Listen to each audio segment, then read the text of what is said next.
लड़कियां बहुत बेवकूफ होती हैं बेटे। हिफाजत करना जाके मुझे कहाँ है आगे के लिए उसकी हया, उसकी इज्जत से बढ़कर कुछ नहीं होता उसकी।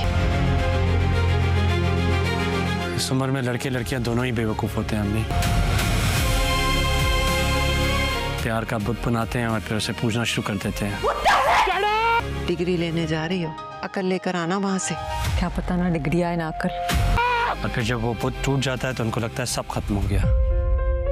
दद्दो आप तो मुझे यहाँ भी बेहया कहती थी, वहाँ दर निजात में अब एक नया मोड़ शुरू हो चुका है। अब यहाँ जामिल जो है वो एक नए रास्ते पर चल पड़ा है। अब ज़रियाब और जामिल की सोच में बिल्कुल फ़र्क खा चुका है। यहाँ जब जामिल के बारे में उसे ये पता चलता है कि वो अरहम के साथ तबलीग पे गया था तो यहाँ ज़रियाब को ये बात बहुत स्ट्रेंज लगती है।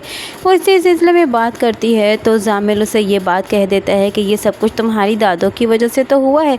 तुम्हारी दद्दो का ही तो ये चाहती थी कि वो अबू बकर की तरह में अबू बकर को पसंद करती थी और अबू बकर को ही के साथ ही तुम्हारी शादी करना चाहती थी। तो इसीलिए बस मैं उनकी इस ख्वाहिश पर पूरा उतरा हूँ ताकि वो उनको मेरे साथ, तुम्हारा रिश्ता मेरे साथ तय करने में कोई प्रॉब्लम ना हो। यहाँ उसके साथ जामिल काफ़ी ज़्यादा बहस करता है लेकिन यहाँ ज़रियाब भी हार नहीं मानती। ज़रियाब उसको वापस इस रास्ते पर लाना चाहती है। वो उसे कहती है कि ये इन बातों से तो हमारा दूर दूर तक ताल्लुक़ ही नहीं है, यहाँ तुम इस रास्ते पर कैसे चल पड़े हो। लेकिन जामिल उसे ये कहता है कि अब मैं चल पड़ा हूँ और यहाँ अब मैं अपना रास्ता यही अपनाना चाहता हूँ, मैं एक प्रॉपर मुस्लिम बनना चाहता हूँ। तो ज़रियाब को ये बात बहुत अजीब सी लगती है। खैर उसे इस रास्ते से हटाने के लिए, दोबारा दूर करने के लिए वो एक नया रास्ता इख्तियार करती है और फ़ौरन इस शहर से दूर जाना चाहती है और आराम से भी उसे दूर रखने के लिए यही कोशिश करती है कि किसी तरीके से जामिल को इस मुल्क से लेकर दूसरे मुल्क की तरफ शिफ्ट हो जाए। और अब यहाँ डिग्री के बहाने वो जामिल को लेकर अपने साथ दूसरे ममालिक में शिफ्ट हो जाएगी। लेकिन जाने से पहले दद्दो से इतना ज़रूर समझाएगी कि अपनी इज़्ज़त का ख़ुद ख्याल रखोगी।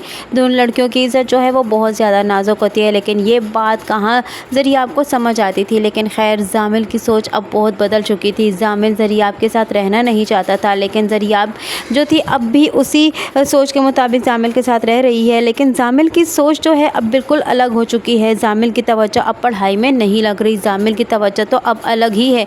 जामिल अमन हासिल करने के लिए, अपने जहनी सुकून हासिल करने के लिए तबलीग पर तो गया था लेकिन अब उसका दिल बिल्कुल बदल चुका है और अब जामिल यही चाहता है कि वो ऐसे ही रास्ते पर चले। लेकिन यहाँ ज़रियाब उसे चलने नहीं दे पा रही। ये बात उसके लिए बहुत नाबर्दाश्ता हो चुकी है क्योंकि जामिल अपना रास्ता बदलना चाहता है लेकिन ज़रियाब उसे अपना रास्ता बदलने नहीं दे रही। अब जामिल जो है अब यही चाहेगा कि किसी तरीके से ज़रियाब उससे दूर हो जाए और उसके साथ जब बात बेबात झगड़ा करेगा ताकि ज़रियाब का दिल जामिल से बुरा हो जाए और उसे उसकी मर्ज़ी के मुताबिक ज़िंदगी गुजारने दे।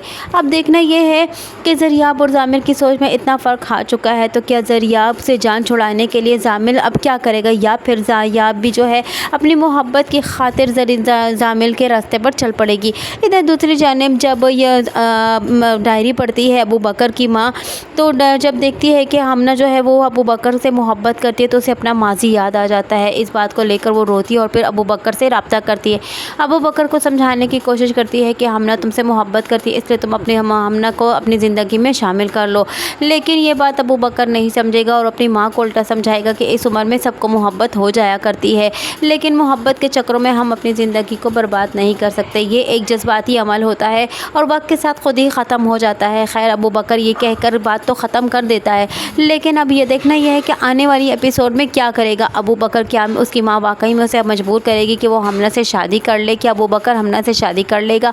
और यहाँ जैसे कि ज़रियाब जो है वो बहुत ज़्यादा परेशान हो चुकी है, स्ट्रेस में आ चुकी है जामिल के इस रवैये की वजह से। जामिल जो है वो नहीं चाहता ज़रियाब के रास्ते पर चलने पर और ज़रियाब उसे ज़बरदस्ती अपने रास्ते पर लाने की दोबारा कोशिश कर रही है और जामिल अब इस रास्ते पर बिल्कुल आना ही नहीं चाहता।